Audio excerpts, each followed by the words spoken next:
Good morning, everybody. We're here on a brand new project. It's demo day today. We're getting this patio cover all chopped off and taken out, and then we're going to be demoing this existing concrete pad here. And we're going to be doing some stamped concrete, some stamped concrete with a powder release, and then we're going to have an integral color mix into the concrete. So it's going to be a really nice before and after here. Other than that, there's not much to it. We're going to be doing some drain work around the perimeter of this pad here. We're going to have a channel drain at the very end of the patio, and that's going to connect to an existing drain line. But other than that, that's basically it. So we're just going to get underway with the demo and get this knocked out. So yeah, pretty basic job here today. Unfortunately, it's all handwork because it's a real tight access to get to the backyard. So we just did everything old school style with wheelbarrows and jackhammers.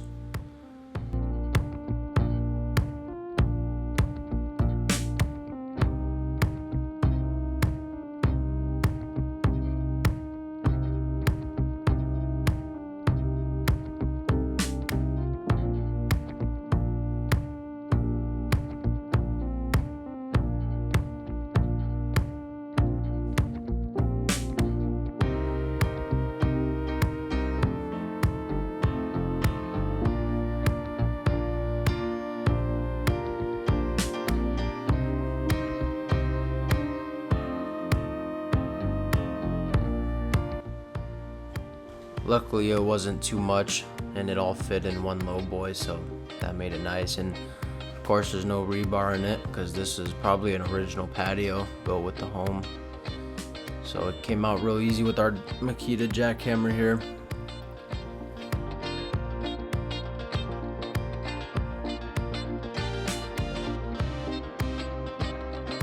It's gonna look real nice when it's all said and done. But yeah, we're just doing a standard 4-inch slab here with rebar 2-foot on centers. No road base on this one, not necessary here. And then yeah, we'll build a patio cover after that. We're also going to be doing a channel drain at the end of the patio that's going to catch all the water runoff from this patio, and that should work real good. That was a homeowner request, and that's what we're doing for him. We actually did this guy's driveway, a real nice two-tone stamped colored concrete driveway. It was a what's it called, cobblestone stamped driveway. I could throw maybe a clip of that here in a second, but yeah, that one came out real good. He was real happy with it, so now we're back here for some more work. So this is phase 2, and he actually has another job we're going to be starting this week, actually in a few days here. And we're going to be doing the whole back retaining wall for him in his backyard here. You can see he has some old railroad ties holding up all of his walls in the back, so we're going to take those out and do a real nice decorative retaining wall for him. So we got it all formed out, demoed out in one day. Now we're just compacting. Going to set some rebar here. And then day 2 we're gonna pour it out. So real nice and easy 2-day project.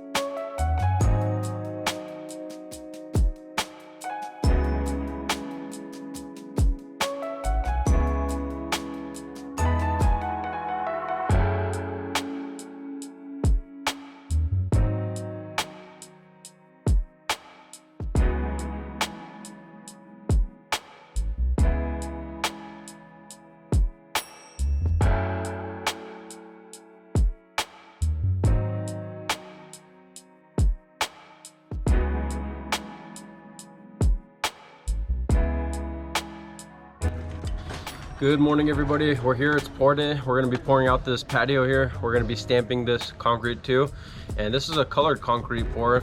So we have a pebble color, integral color mixed into the concrete load here, and we're going to be throwing a antique release on top of it and then stamping it.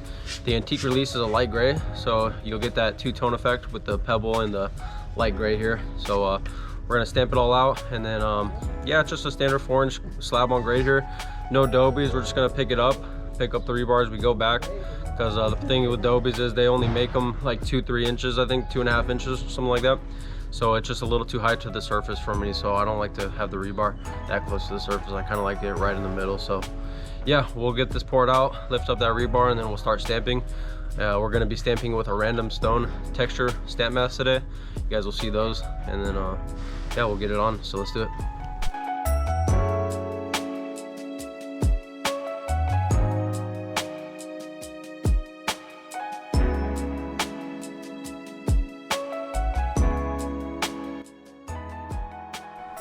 Alrighty, so it's pour day now, and we got 4L on the concrete pump, and then we got Associated Ready Mix pouring it out. We got a 3000 psi pea gravel mix here with the pebble integral color, and then dark gray, or no, light gray antique release to go on top of it. We also made sure we plastic wrapped all the walls, and I mean, no matter what you're doing, if you're doing concrete and you're pouring up against the house or any kind of structure, it's best to just wrap it, because if not, you're gonna have to come back and either do touch-up paint or scrub it, and even then it's hard to get it off. So it's good practice to always do it that way.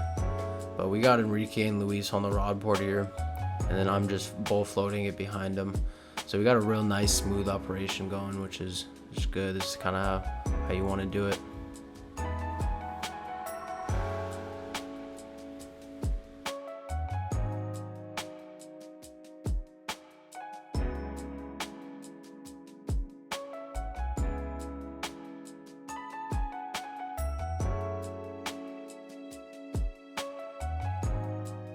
Alrighty guys, so we got the concrete laid down. It's looking real good. I'm letting that bleed water come up, then we can kind of float it out. But in the meantime, we got some dirt we got to take out right here.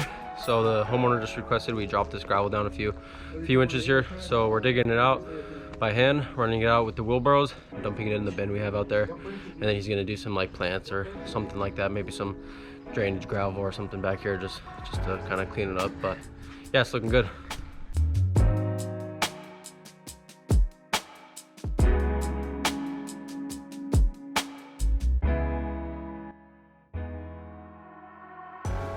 Alrighty guys, so what I'm doing right here is I got the antique release and I got our broom here, so I'm just dipping it in here like that, and then I'm getting a little bit of powder on these mats just like that, and kind of just spreading it around, so when we start to stamp it, it won't stick to the concrete at all here. So it'll be real nice and easy, because sometimes when you stamp concrete, you use like a liquid release to spray on it, but since we're doing an antique release, you just want this to be nicely coated, so when you go to start stamping, it doesn't start pulling up all the cream from the concrete.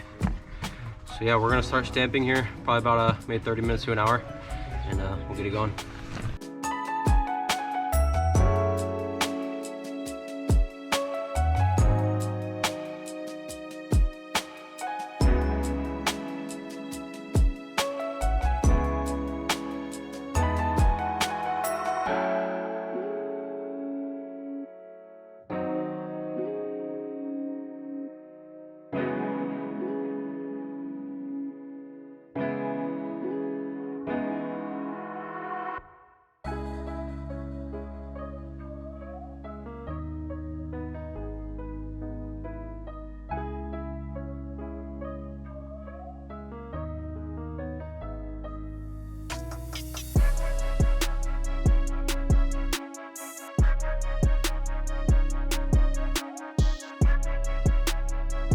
Alrighty guys, so we just wrapped up stamping this patio here. You can check it out, it looks real nice.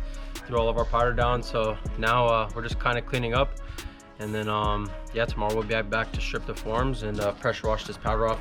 So you can't really see the texture right now, but when we start pressure washing tomorrow and cleaning this powder off, you're really going to see everything come together here. But you can kind of see it right now, and it looks really good, but you'll really see the two-tone effect in the texture tomorrow. So stay tuned for that, and see you tomorrow. Okay, so this is the next day. This is the wash day, and the concrete was just a little green, so I ended up opting out of pressure washing it. So we ended up just hosing it down and using a real soft bristle broom to scrub off any extra powder. And at this point, it's still a little hard to see the two-tone effect, but when we come back to put a wet look sealer on it, the colors really begin to pop, and you guys will see that at the end of the video here.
Alrighty guys, so we're here after the pour day and we are just washing down the concrete right now. We took off all the powder and now we're kind of scrubbing it with the broom just to get off any extra powder that's kind of stuck to the concrete to give it that nice two-tone effect. But as you guys can see, it looked really good. So now what I'm gonna do is I'm gonna mark out all the saw cut lines, and then I'm gonna cut it with this this machine, this walk behind tomahawk cutter. So we're gonna cut all the crack control joints in right now. And then after that, we should be good to go. So let's do it. So I'm just running the early entry tomahawk concrete green saw. That thing works pretty good for early entries on concrete, and you know, it cuts it real nice, no spalling or anything like that. So highly recommend it. I've been using it a lot for all of my concrete projects as of lately, and it always works good for me. So yeah, it's a nice one. And then here's that channel drain I was talking about earlier in the video. This is made by NDS. It's pretty common at your local Home Depot. It's a 2.5 inch channel drain, I believe. And I like to set these on a little base of concrete here, and then that kind of just locks it in. And then from here we convert it to our main 3-inch drain line that's running out to the city gutter. And then on top of that, in between the concrete and the drain itself, I add a joint of spec mix in there, and that also helps to lock it in. But there it is, that's how we converted it.